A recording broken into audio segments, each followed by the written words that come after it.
Pemirsa, KPK menggeledah rumah Kepala Dinas PUPR Kota Bengkulu, Noprisman. Ya, dari lokasi KPK mengamankan uang tunai sebesar 4 miliar rupiah.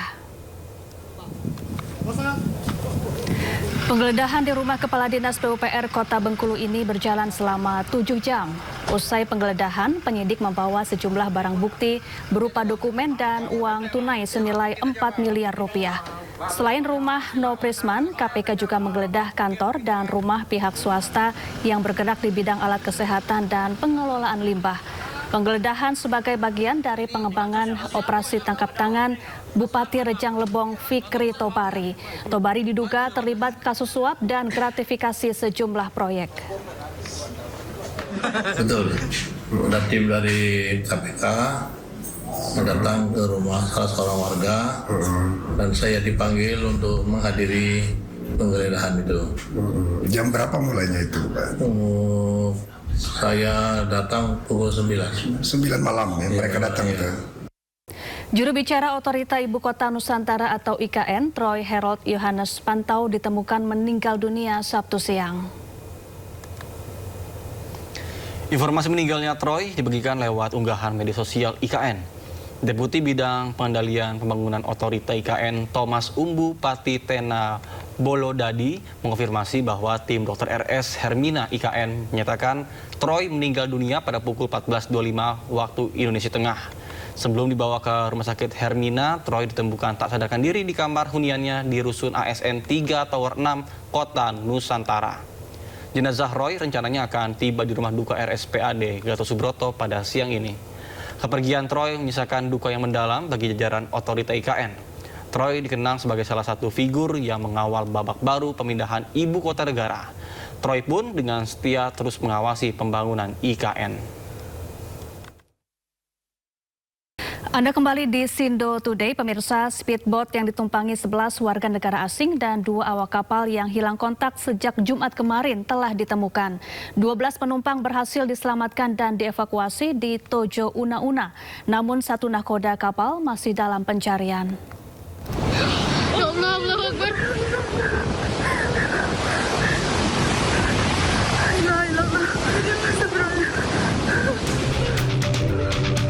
Speedboat atau perahu motor yang ditumpangi 11 warga negara asing dan 2 awak kapal yang hilang kontak sejak Jumat kemarin telah ditemukan. Perahu motor tersebut bertolak dari pelabuhan Tonjo Una-Una, Sulawesi Tengah menuju Kecamatan Marisa, Kabupaten Pahuato, Gorontalo pada Jumat 24 Juli 2026 pukul 07.30 WITA. Di perjalanan perahu dihantam gelombang tinggi dan angin kencang di perairan Teluk Tomini hingga perahu motor patah dan tenggelam. Dalam upaya penyelamatan, 12 orang berhasil naik ke salah satu rakit di tengah laut. Namun karena jarak pandang yang pendek dan berkabut, 1 nahkoda bernama Ferdiansyah terpisah dengan 12 penumpang lainnya dan hingga kini masih dalam pencarian tim gabungan. 11 WNA dan 1 awak kapal dievakuasi oleh tim gabungan menuju daratan terdekat di Tojo Una-Una, Sulawesi Tengah. Kapal atau speedboat yang kami kerahkan tadi pagi, 2 unit speedboat untuk melakukan pencarian dari Tojo Una-Una ke diperkirakan tempat lost kontaknya kapal tersebut, dan alhamdulillah semua korban ditemukan dengan selamat, tapi masih ada 1 yaitu nahkodanya masih hilang. Pencarian terhadap nahkoda speedboat masih terus dilakukan di sekitar perairan Teluk Tomini. Pemirsa, sebuah operasi pengungkapan dugaan kasus narkoba di Kabupaten Biren, Aceh berakhir tragis. Ya, seorang anggota polisi militer dilaporkan tewas saat menghadang mobil pengedar narkoba, tepatnya di depan SPBU Kecamatan Juli, Kabupaten Biren, Aceh. Insiden terjadi saat tim Ditres Narkoba Polda Aceh melakukan operasi penangkapan terhadap terduga pelaku narkotika di kawasan Jalan Juli, Takengon, Biren, Aceh. Dalam operasi tersebut, seorang prajurit TNI dari Satuan Polisi Militer Biren, Pratu Galuh Nugraha, tewas akibat terkena tembakan. Peristiwa bermula ketika Direktorat Reserse Narkoba Polda Aceh melakukan pengepungan terhadap 4 terduga pelaku pemilikan narkoba di kawasan SPBU Juli. Korban yang berada di lokasi turut membantu proses penghadangan mobil terduga pelaku yang melaju kencang. Namun di tengah situasi yang berlangsung terjadi dugaan salah tembak sehingga mengenai Pratu Galuh hingga menyebabkan korban meninggal dunia. Pada waktu yang bersamaan, seorang warga di sekitar lokasi yang belakangan diketahui merupakan anggota TNI atas nama Pratu Galuh Nugraha yang berdinas pada Satuan Polisi Militer Kodam Iskandar Muda bergerak menuju badan jalan.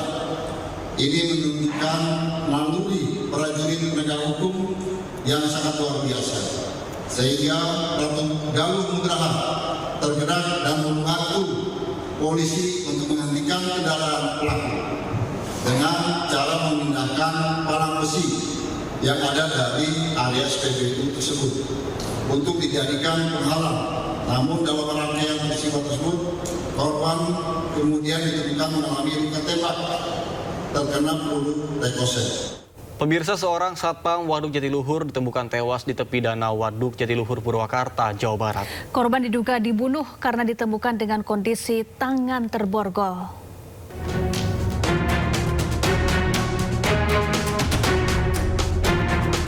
Seorang satpam objek vital Waduk Jatiluhur ditemukan tewas di tepi danau Waduk Jatiluhur, Purwakarta, Jawa Barat dengan tangan terborgol.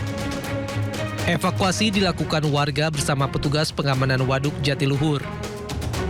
Jasad korban ditemukan siang hari usai rekan korban sesama satpam kehilangan korban sejak malam saat bertugas.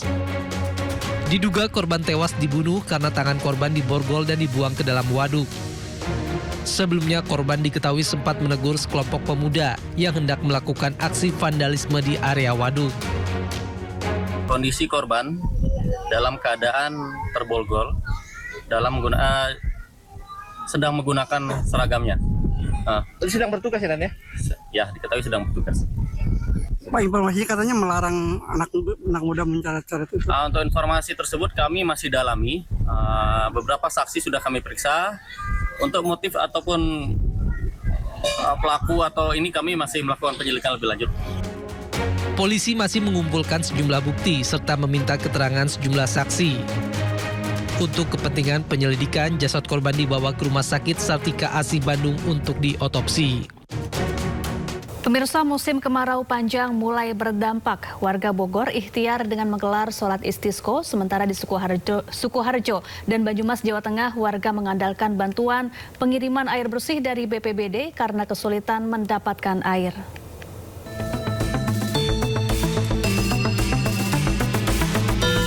Ratusan jemaah terdiri dari aparatur pemerintah, tokoh agama, santri, dan masyarakat serentak mengikuti sholat istiqo di Pondok Pesantren Bani Harun Tenjo, Bogor.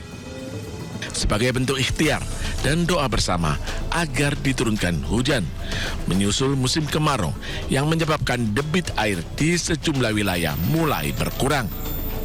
Selain berdoa, masyarakat diajak memperbanyak istighfar, memperbaiki diri, dan memperkuat kepedulian sosial, menjaga sumber-sumber air, dan menggunakan air secara bijak selama musim kemarau.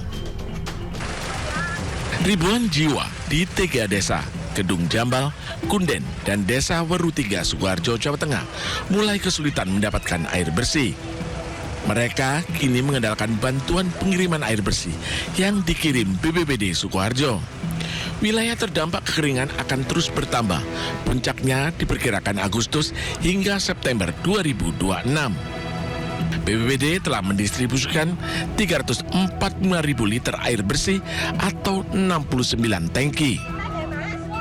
Sekitar 1.170 sekian warga yang terdampak. Dari titik ini kami dari pemerintah Kabupaten Sukoharjo setiap hari memberikan bantuan sesuai dengan kebutuhan masyarakat, dan saya yakin ke depan akan lebih banyak lagi. Kekeringan Pak, seperti apa ya? Nggak ada air. Kalau ngasuh itu di sana. Di puluhan desa. Jaraknya berapa, Pak? Jaraknya dari sini. Jaraknya sekilo nggak? Bantuan air bersih dari BPBD Purbalingga, Jawa Tengah ini langsung diserbu warga Kejobong dengan membawa ember kosong. Sudah 2 bulan warga mengalami krisis air bersih sejak hujan tidak lagi turun. Dropping air bersih satu-satunya harapan warga untuk mendapatkan air. 6 kecamatan, Pengadegan, Karanganyar, Kejobong, Karangrejo, Kemangkon, dan Rembang terdampak kekeringan. Warga berharap hujan segera turun agar bisa menampung air hujan untuk kebutuhan sehari-hari tanpa mengandalkan bantuan pengiriman air. Tim Liputan iNews melaporkan. Sejumlah tersangka korupsi langsung ditahan Kejaksaan Agung pada malam hari. Ya, usai dijadikan tersangka, mereka digiring ke tahanan tanpa mengenakan borgol dan juga rompi pink.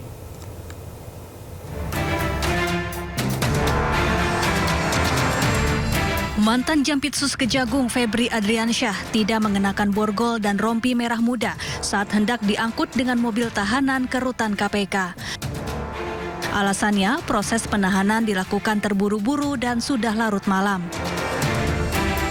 Hal ini menuai tanggapan dari anggota Komisi 3 DPR Abdullah. Ia menilai hal ini memunculkan persepsi ketidakadilan dan melukai rasa keadilan. Sementara itu, biasanya para tahanan Kejagung langsung mengenakan rompi pink usai resmi berstatus tersangka. Oktober 2024, Kejagung menetapkan mantan Menteri Perdagangan Thomas Lembong sebagai tersangka kasus korupsi impor gula. Thomas Lembong kemudian digiring keluar dari gedung Kartika Kejagung pada pukul 9 malam untuk ditahan. Tak lupa, ia mengenakan rompi tahanan Kejagung berwarna merah muda. Kejaksaan Agung menetapkan pengusaha sekaligus suami aktris Sandra Dewi, Harvey Muiz, sebagai tersangka kasus korupsi tata niaga timah pada Maret 2024. Usai resmi berstatus tersangka, Harvey Muiz langsung ditahan. Meski hari sudah malam, namun Harvey langsung memakai rompi pink. Februari 2025, Kejaksaan Agung menetapkan 7 orang sebagai tersangka dalam dugaan tindak pidana korupsi tata kelola minyak mentah dan produk kilang dalam PT Pertamina Persero. Ketujuh tersangka langsung mengenakan rompi tahanan berwarna pink dan digiring ke tahanan meski hari sudah malam. Maklar kasus yang merupakan mantan pejabat Mahkamah Agung Zarof Rikar ditahan Kejaksaan Agung pada suatu malam di bulan Oktober 2024. Sambil memakai rompi pink, ia dijebloskan ke tahanan. Kejagung juga sempat memamerkan tumpukan uang dan emas hasil penyitaan di rumah Zarof Rikar. Nilai uang yang disita hampir 1 triliun rupiah dan emas logam mulia seberat 51 kilogram. Tim Liputan iNews melaporkan.